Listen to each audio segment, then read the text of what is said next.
सीमा और दोस्तों, जिस तरह के आप देख रहे हैं, मेरे साथ मौजूद हैं प्रोफेसर डॉक्टर मुख्तसर खान साहब। डॉक्टर साहब, सबसे पहले तो आपके वक्त का बहुत शुक्रिया सर।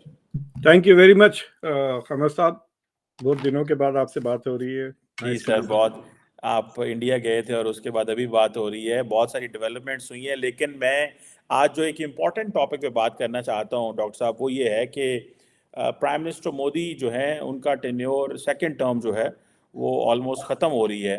कहा जाता है कि जब 10 साल पहले जब वो एक जिसे कहते हैं ना एनडीए गवर्नमेंट के हेड थे, तो कहा यह जाता था कि फॉरेन पॉलिसी उनका बड़ा वीक एरिया होगा, बिकॉज उनका ज़्यादा तजर्बा जो है वो गवर्नेंस का था, या वो गुजरात में रहे। लेकिन लगता यह है कि 10 साल बाद जो फॉरेन पॉलिसी है वो उनकी एक मजबूत तरीन जो है एक एरिया है उनकी हुकूमत का। डॉक्टर साहब, कैसे देखते हैं आप, अगर ओवरऑल अगर हमने अहाता करना हो नरेंद्र मोदी की 10 साल की फॉरेन पॉलिसी का? देखिए कमर साहब, एक किसी मुल्क की जो फॉरेन पॉलिसी होती है उसकी स्टेट कैपेसिटी से अलहदा नहीं देखी जा सकती। Yes. So that is the most important thing. तो अगर आपकी स्टेट की कैपेसिटी अगर उतनी ही होती तो आपकी foreign policy usually is a reflection of your state capacity, right. तो कहिए कि पिछले 35 साल में इंडिया की इकोनॉमिक सिचुएशन काफ़ी ट्रांसफॉर्म हो गई है जब से सोवियत यूनियन कोलैप्स हुआ और इंडिया में लिबरलाइजेशन शुरू हुआ 1991 के बाद से। आप देखें इंडिया की इकोनॉमी की रेट ऑफ ग्रोथ बढ़ गया है, 7, 8, 9 इस तरह है, अभी भी 6, 7 के ऊपर है। पिछले 2 क्वार्टर्स में 8.5 था। प्रेडिक्शन है कि 6.5 या 6.9 रहेगा। सो जिस तरह से ग्रोथ हो रही है ना, तो इट इज लाइक सेइंग कि लेट्स से कि आपके पास 3 बंदे की आपकी फैमिली है और आप लोग $100 बनाते हैं और आपको 2% की रेज हो गई, तो $3 पे आपकी रेज 6% होगी ना, $6 बढ़ गई। अब लेट्स से कि मेरे फैमिली में 300 लोग हैं और 300 लोग के अगर 2% भी बढ़ी तो आप $600 बढ़ गए, राइट, द टोटल क्यूमुलेटिव। तो इवन दो इंडिया का per capita is low eight 2300 2500 है, लेकिन क्योंकि आबादी इतनी बड़ी है, जो 5-6% से जो ग्रोथ हो रही है economy, it is giving India a lot of wealth. समझे आप? मिसाल के तौर पे आप यूएई को ले ले या कतर, कुवैत, ये बड़े अमीर मुल्क हैं, लेकिन they are nothing compare to India के बाद शहर और विलेज, उसके बजट्स वगैरह इससे ज्यादा होंगे। एक बार मैं किसी कॉन्फ्रेंस में इस्तांबुल में बात कर रहा था, तो मेरे साथ मेयर मेयर से बात कर रहा था मैं इस्तांबुल के, और वो मेरे टॉक सुनने के बाद he had lots of questions, और उनके साथ एक गोरा बंदा खड़ा हुआ था। वो 10-15 मिनट वो भी सुने जा रहा था क्योंकि हम अंग्रेजी में बात कर रहे थे। फिर उसके बाद थोड़ी देर के बाद 15-20 मिनट के बाद उसने मुझसे इंट्रोड्यूस कराया था, he was head of state of A European country. अब मैं उसका नाम नहीं लेना चाह रहा, तो मैंने उससे बाद में कहा कि यार तुमने उसको 20 मिनट तक ठहरा दिया। तो उसने कहा तो क्या हुआ, वो so what, he is prime minister, Istanbul का बजट उनके मुल्क के बजट से बड़ा है। So as a mayor, he had more resources than that man had as a prime minister. तो अब इंडिया दुनिया का सबसे बड़ा मुल्क है, 1.4 बिलियन है, 5th बड़ी इकोनॉमी हो गई। तो इंडिया की जो आप कह सकते हैं जो रेवेन्यूज रिसोर्सेज इंडिया के पास हैं, that has increased a lot financially. तो अब डिफेंस पे बजट पे खर्च करने के पास इंडिया के पास बहुत ज्यादा पैसा है। पिछले 10 साल में India was the biggest importer of weapons. यही 10 साल 2014 से लेकर अब, जो मैंने एक्चुअली एक शो किया है स्टॉकहोम का, जो सिप्री का जो डेटा आया है उस पे आई डिड अ शो चंद दिन पहले किया। India is the world's biggest buyer of weapons. पहले सऊदी अरेबिया था, उसके बाद अब इंडिया हो गया है। पिछले साल 2-3 साल पहले आपने सुना होगा India was number 3 but now it is the biggest market. ये स्टेट कैपेसिटी बढ़ गई ना। दूसरी चीज़ ये है कि इंडिया की मतलब इकोनॉमी के अलावा इंडिया की जो टेक्निकल कैपेबिलिटीज़ हैं, वो भी बढ़ने लगी। साइंटिफिक अचीवमेंट बहुत ज़बरदस्त हो गए उस दौरान। अ, चाँद पे लैंडिंग हो गई, सूरज की तरफ रवानगी हो गई, और कई चीज़ें ऐसे हो गई। आप गायब हो गए, तो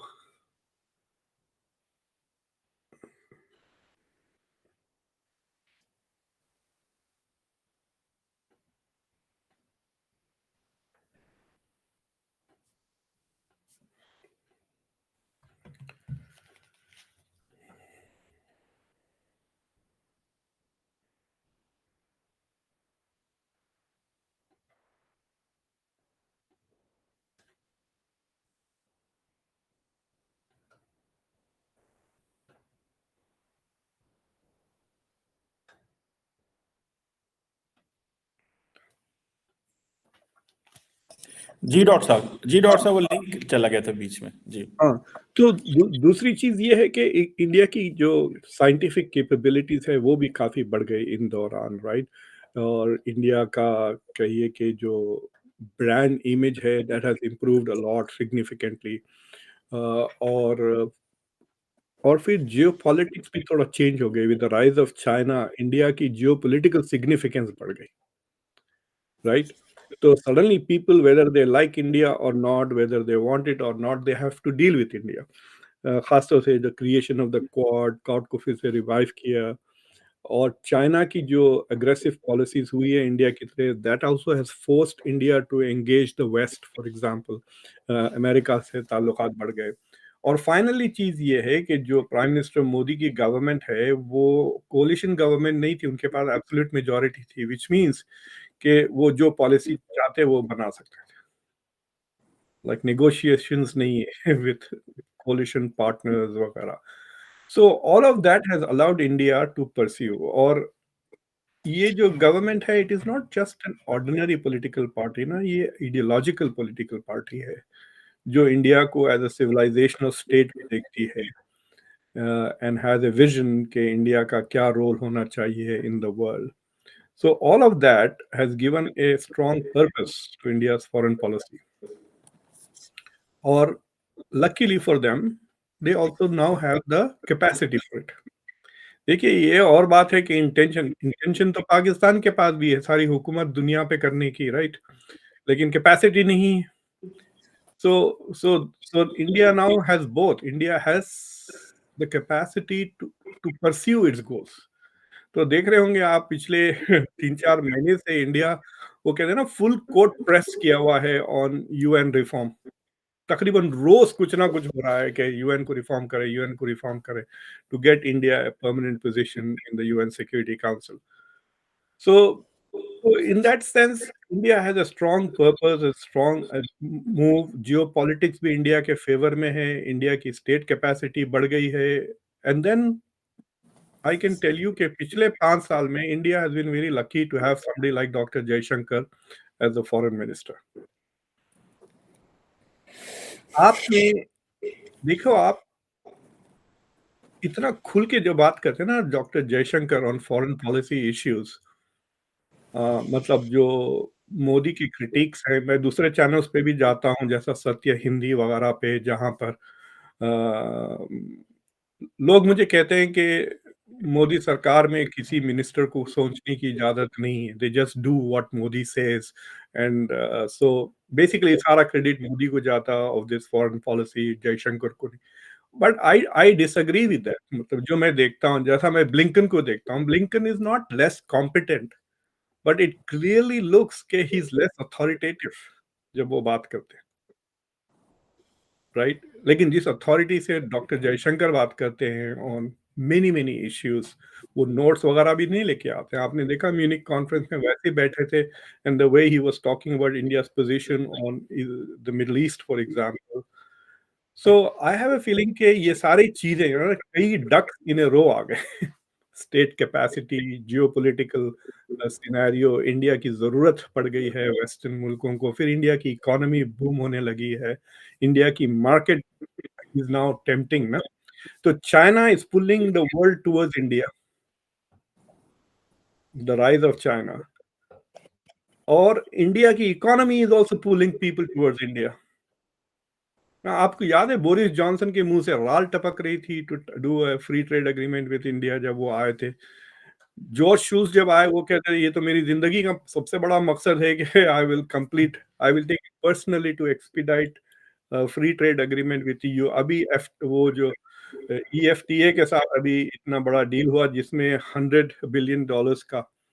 मैं आज सुबह ही एक आर्टिकल पढ़ रहा था, मुझे याद नहीं whether it was in the wall street journal या फाइनेंशियल टाइम्स में, लेकिन वो कह रहे थे कि इंडिया बार्गेन कर रहा है। India is using its economy as a chip and taking favors. So, for example, India Tesla को एक्सेस दे रहा है अपनी डोमेस्टिक मार्केट में, but in exchange with that it is getting something from Tesla.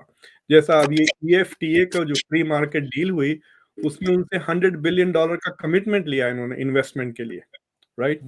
कि आइंदा 15 साल में वो $100 बिलियन, तो बेसिकली इन्होंने टिकट लगा दिया अब इंडियन इकोनॉमी पे, राइट?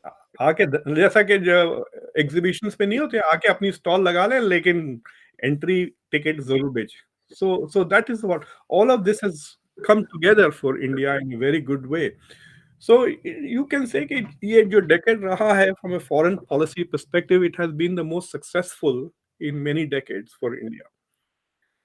और अभी एक इंटरव्यू डॉक्टर जयशंकर ने दिया, दी ललन टॉप नाम की यूट्यूब चैनल है जो इंडिया टुडे का हिंदी, सौरभ द्विवेदी नाम के वो, मतलब बहुत बड़ा चैनल है, कुछ 27-28 मिलियन सब्सक्राइबर्स हैं उनके। तो उस चैनल पे 3 घंटे का इंटरव्यू, आपने कभी देखा है किसी मिनिस्टर को 3 घंटे का नॉन स्टॉप इंटरव्यू देते हुए on foreign policy issues?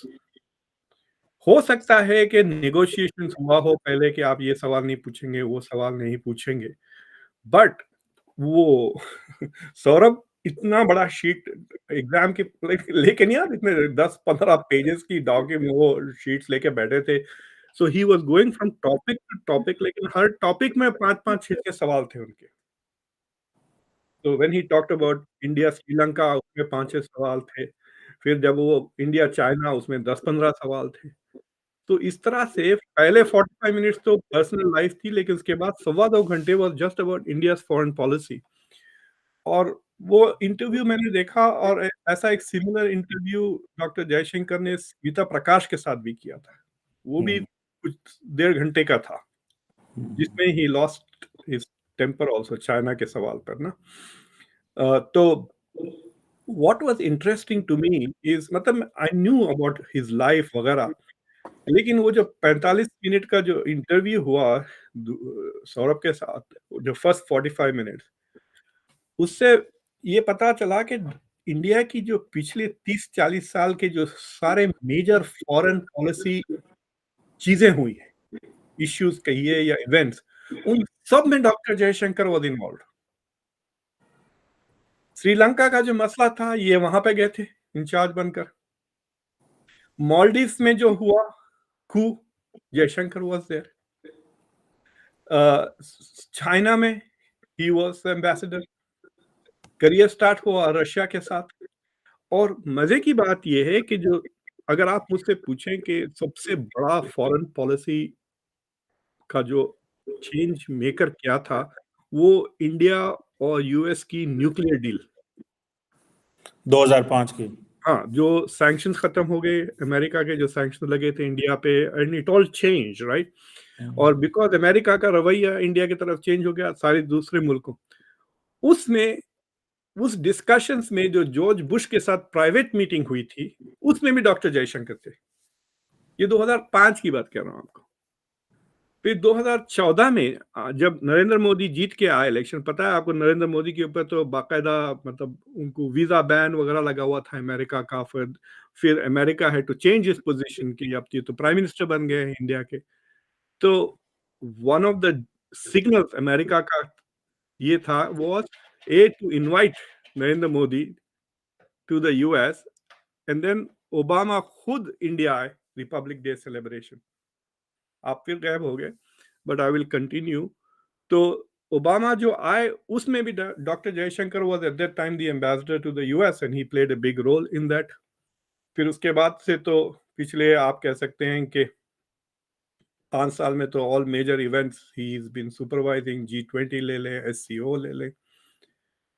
So in that thing also, I think he is should be given credit for India's foreign policy in the last 10 years.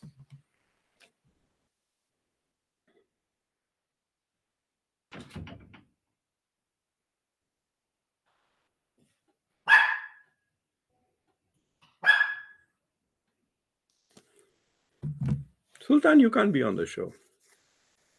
You need to let me do the show, okay?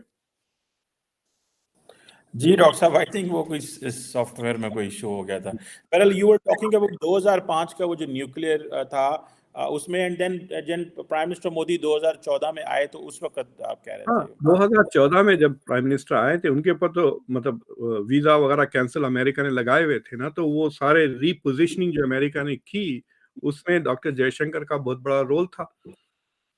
And he played the role in inviting Obama to India. वो he describes in that interview कि वो अपने phone पे videos लेके गए थे कि Republic day celebrations India में कैसा होता है। एंड देन ओबामा केम। उसके बाद देखिए दिस डिडंट एंड, मतलब पिछले 5 साल में मोस्ट ऑफ द इवेंट्स जो हुए he has been supervise. So I think he has been a major player in India पिछले 5 साल के फॉरेन पॉलिसी। और वो जो पिछले 5 साल थे जब वो फॉरेन मिनिस्टर नहीं थे, बहुत क्रिटिकल थे। ही वाज 2 साल तो उसमें ही वाज सीनियर सेक्रेटरी थे फॉरेन। सो इसमें जो मोदी का जो क्रेडिट जाता है ना, it is to make him the foreign minister. देखिए कौन से इंपॉर्टेंट पोजीशंस है प्राइम मिनिस्टर के अलावा? होम मिनिस्टर, फाइनेंस मिनिस्टर और फॉरेन मिनिस्टर। बाकी क्या तो यार मतलब हेडेक ही है ना बाकी सारे। अनलेस आप पैसे खाने वाले बंदे हैं तो then it's a different thing. आप जहाँ पे इन्वेस्टमेंट्स वगैरह वाले मिनिस्ट्रीज में आप जाना चाहेंगे। So what does Modi do? Modi does not, मतलब अब देखिए बीजेपी बड़ी पार्टी हो गई थी 2014 में, बड़े-बड़े तुर्मखान थे बीजेपी में उस ज़माने में भी, right? He doesn't give such an important position to anybody out of the blue. इनको लेकर आए।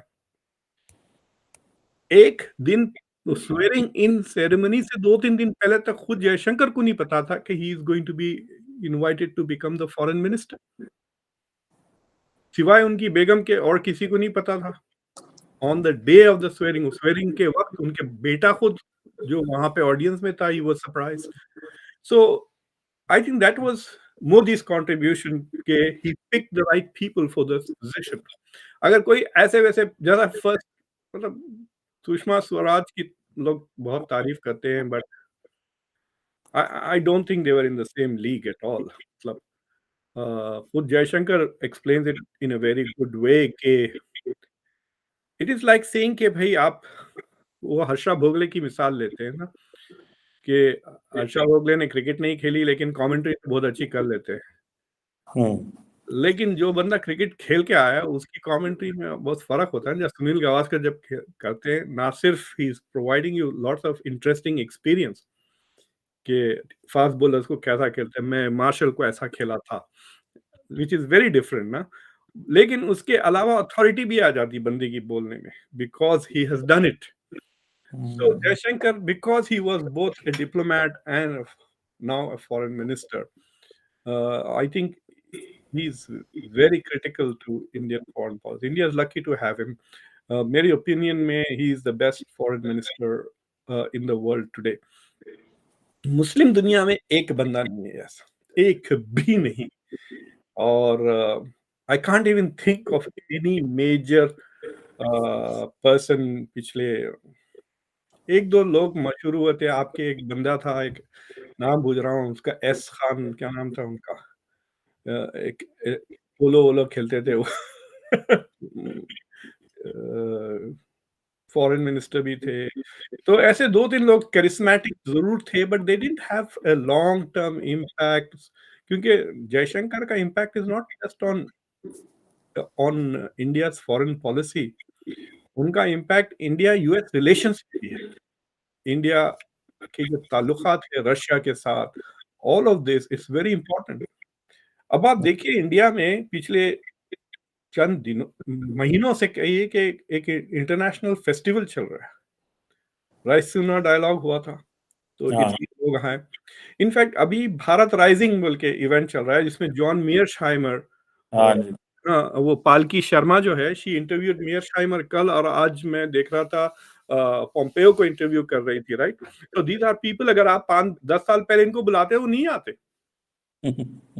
या और आते भी कहाँ? किसके लिए आते? मतलब like there is no event. अब तो इंडिया कॉन्क्लेव भी हो रहा है, भारत राइजिंग कॉन्क्लेव हो रहा है, रायसीना डायलॉग्स, इट्स लाइक मतलब जैसा मिसाल जैसा India has become the hub of world cricket, वैसा it has become the hub of global diplomacy also, right?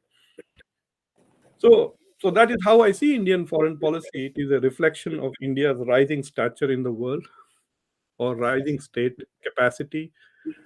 अब देखिए इंडिया आ गया है। The only change that is going to happen is कि it will become number 3 कब? 28, 29, 30, ज़्यादा से ज़्यादा 32, अगर कुछ खुदा ना खास्ता कुछ हो जाए। ये Japan is not going to catch up. Germany थोड़ा ज़रा आगे है, वो 4th पोज़ीशन पे आ गया है, जर्मनी 3rd पोज़ीशन में है, but from the 4th, but हो सकता है कि 2027 में ही दोनों को एक साथ इंडिया क्रॉस कर ले। And it will stay there, see that's the thing, ये फ्लूक वाली चीज़ नहीं है। ये नहीं कि तेल बेच रहे हैं, ज़मीन में तेल ड्राई हो गया तो क्या करेंगे, वैसी बात नहीं है। It's growing in every which way. अब मैन्युफैक्चरिंग भी शुरू हो गई है इंडिया में, सर्विस इंडस्ट्री भी है।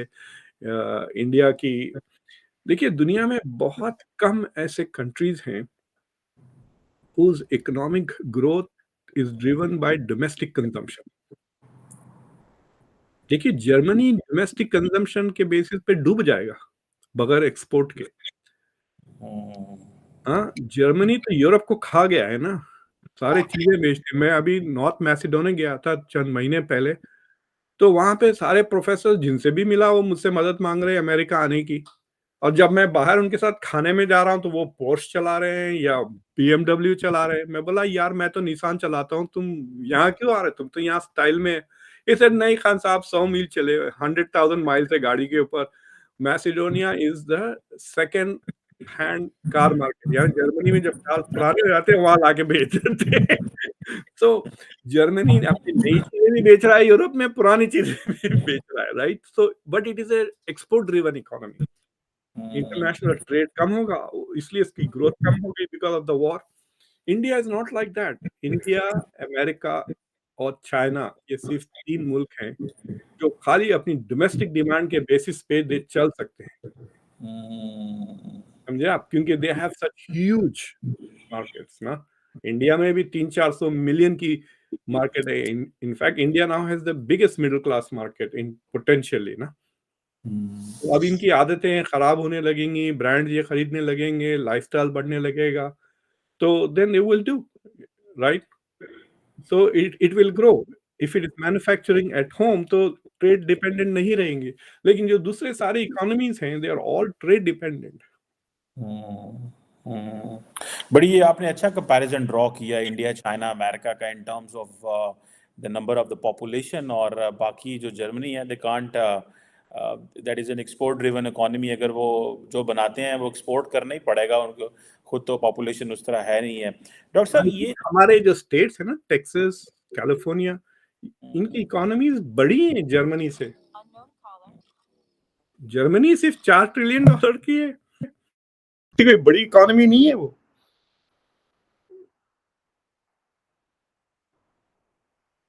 हेलो, आपको आवाज़ आ रही है मेरी? अमर साहब?